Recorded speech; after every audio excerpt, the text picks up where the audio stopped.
Good morning विद्यार्थी मित्रों, आप लोग कैसे हो।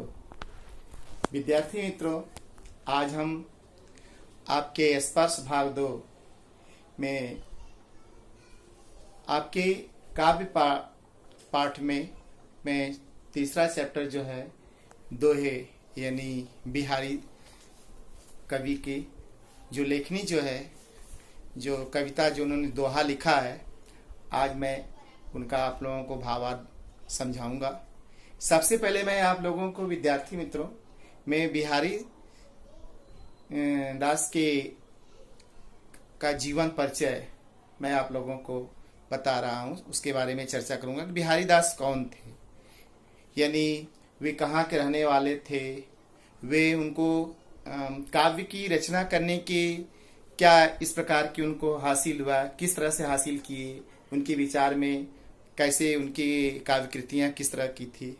तो सबसे पहले मैं आप लोगों को बताऊंगा कि बिहारी कवि जो थे, यानी इनका जन्म जो था 1595 ईस्वी में ग्वालियर में हुआ था, यानी मध्य प्रदेश के जो शहर जो है ग्वालियर जो है उसमें हुआ था।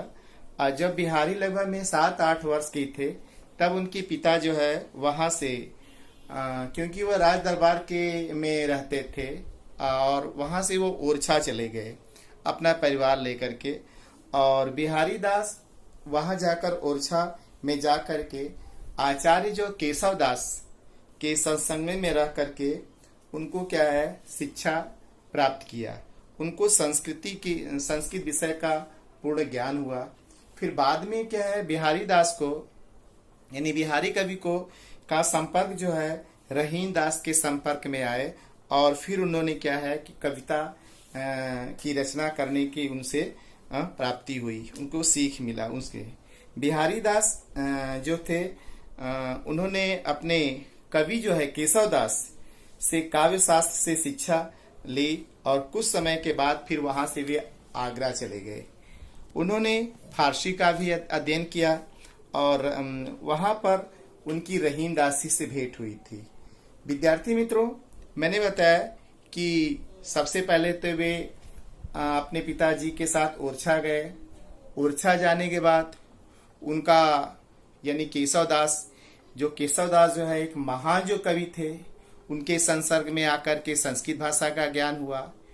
फिर उनका क्या है मुलाकात जो रहे केशव दास के बाद फिर उनके रहीम के साथ हुआ।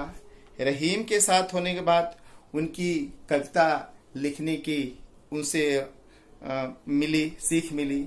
तो रहीम के बाद फिर उन्होंने अपनी रचनाओं का क्या है कि रचना शुरू किया। तो इसलिए कोई भी है विद्यार्थी मित्रों, कोई मनुष्य जो है अगर किसी के संपर्क में आने के बाद उसको कुछ सीखने की मिलती है, उसको कुछ सुझाव मिलता है, तो उन्होंने क्या है जैसा माहौल जैसा परिवेश, जिस परिवेश में मनुष्य अगर का रहन सहन होता है, लोगों के साथ रहता है, वैसे उसको सीख मिलती है, वैसे उनको उससे सीखने की आगे बढ़ने की क्या है इच्छाएं होती है और आगे बढ़ता है। तो बिहारी की काव्य प्रतिभा को देख करके यानी वे बहुत तेजस्वी थे और देख करके अनेक राजा उनके ऊपर मुग्ध हो गए थे, क्योंकि उन्होंने जो कविताएं लिखते थे और इन्होंने शाहजहां से लेकर के अनेक जो है कि राजाओं इनकी जो है कविताओं पर लेखनी पर बहुत खुश होते थे।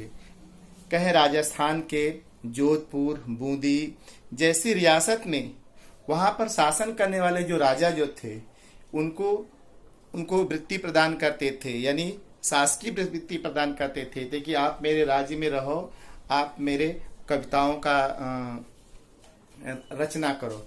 जैसे पहले के आज के जमाने में जो टेलीविजन है, मनोरंजन का साधन है, दूरसंचार है, लेकिन पहले जो है राजा के दरबार में जैसे आप लोगों ने सुना होगा नवरत्न यानी नवरत्न, तो नवरत्न अकबर के भी दरबार में नवरत्न थे। तो ऐसे ही क्या है कि अपने कवि भी उस समय होते थे, सलाहकार भी होते थे, मंत्री भी होते थे। तो वे दरबारी कवि के रूप में इनकी नियुक्ति के लिए अनेक राजाओं ने उनको कहा, लेकिन अंत में ये जयपुर के राजा के पास जाकर के उनके दरबारी कवि के रूप में वे नियुक्त हो गए थे। वे लोग कहते हैं कि राजा जयसिंह रोज इनकी कविता लेखन पर खुश होकर उनको रोज एक असरफी क्या है इनाम के रूप में देते थे। एक बार की बात है कि राजा जयसिंह जो नवपरिणीता थी, यानी जो उनकी नई शादी, जो नई रानी जो आई थी, पहले राजा महाराजा बहुपत्नीत्व की प्रथा थी लोगों को, एक राजा जो है अनेक पत्नियां रखता था, क्योंकि समाज में ऐसी प्रथा थी। विद्यार्थी मित्रों, ऐसा इसलिए होता था कि राजा जब शक्तिशाली होता था तो उसे मैत्री व्यवहार रखने के लिए अनेक जो है दूसरे प्रांत के लोग अपनी बहन बेटियों की शादी कर देते थे, या राजा जो है किसी प्रदेश के जो राजकुमारी जो सुंदर होती थी तो उसको प्राप्त करने के लिए उसके ऊपर चढ़ाई कर देता था। इस प्रकार के बहुत सारी इसमें मतभेद और बातें विचारे हैं। तो आइए इन सब बातों को, तो कहने का मतलब कि राजा जयसिंह जब उस समय अपनी नवपरिणीता रानी के साथ उनके शयन कक्ष में, यानी उनके कक्ष में अधिक समय बिता दिए, यानी कई महीने तक रह गए, बाहर दरबार में नहीं आते थे, यह देख करके लोगों के अंदर बहुत चिंता हुआ कि राजकाज कैसा संभाला जाएगा। राजा तो क्या है राज्यसभा में आते ही नहीं है। अंत में किसी मंत्री को साहस नहीं होता था कि यह बात क्या है कि जाकर के वहां तक कही जाए। लेकिन अंत में ये बिहारी कवि को यह बात जब कही गई तो बिहारी कवि ने एक कविता लिखा, एक दोहा, छोटा सा दोहा लिखा, और छोटे दोहे के माध्यम से वह संदेश यह राजा तक पहुंचाया गया। तो वह दोहा था कि नहीं पराग नहीं मधुर मत, नहीं विकास यही काल, अली कली से बधो आगे कौन हवाल। यानी राजा जय सिंह ने इस दोहे का अर्थ निकाल करके तुरंत क्या है कि वो अपने दरबार में आ गए। तो ऐसा कहा जाता है कि इनकी जो कविता जो थी, इनकी जो लेखनी जो थी, इनमें शब्दों की शैली बहुत कम थी, लेकिन इसके भाव जो है बहुत अधिक थे। तो विद्यार्थी मित्र, इनकी रचनाएं जो थी बिहारी की, और लगभग में एक ही रचना इन्होंने किया था, और वह थी बिहारी सतसई। उनमें लगभग में क्या है 713 दोहे थे। इनकी कविताओं की विशेषता यह थी कि बिहारी जो श्रृंगार परक दोहे की रचना किया था, वे आश्रयदाता को प्रसन्न करने के लिए नायक नायिका के प्रेम, उनकी प्रेम क्रीड़ाओं, उनकी सुंदरता का काफी वर्णन किया था। इन्होंने भक्ति तथा नीति संबंधी भी दोहों की भी लिखे थे। और आपकी जो इस पाठ में जो है कहें बहुत सारे ऐसे दोहे जो हैं, नीति संबंधी भी है, नायक नायिका के प्रेम संबंधी भी दोहे हैं, और क्या है भक्ति भी संबंधी दोहे हैं। तो इनकी जो मृत्यु जो हुई थी लगभग में क्या है 1663 ईस्वी में इनकी मृत्यु हो गई थी। और इनके रचना जो थी बिहारी सतसई, जिनमें कहा जाता था कि 700 या 713 दोहे जो संग्रहित थे, ये दोहे जो थे लोक ज्ञान, शास्त्र ज्ञान के साथ साथ यानी काव्य ज्ञान का भी को देते थे।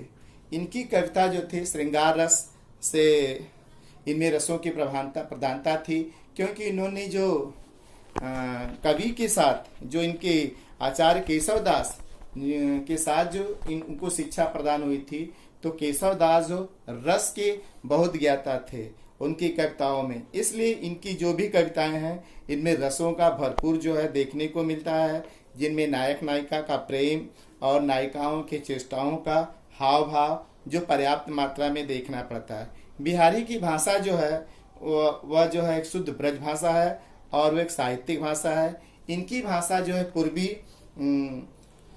प्रयोग भी इसमें देखने को मिलते हैं। बिहारी दास अधिक समय तक बुंदेलखंड में रहने के कारण इनकी भाषा जो है बुंदेलखंडी शब्दों का भी इनमें प्रयोग मिलता है। तो विद्यार्थी मित्रों, मैं आपको बिहारी से क्या जीवन परिचय और उनकी साहित्यिक देन आदि के बारे में आपको समझाया।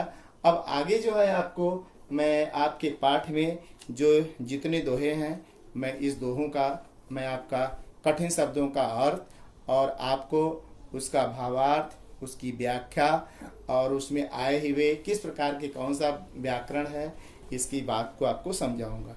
यदि आपको बहुत अगर बिहारी के बारे में अधिक जानकारी लेनी हो तो आपको क्या है कि जो दीक्षा जो एनसीईआरटी की जो वेब जो है दीक्षा जो है उस पर आप क्लिक करके आप देख सकते हैं, आपको बिहारी के बारे में अधिक जानकारी मिल सकती है। तो थैंक यू।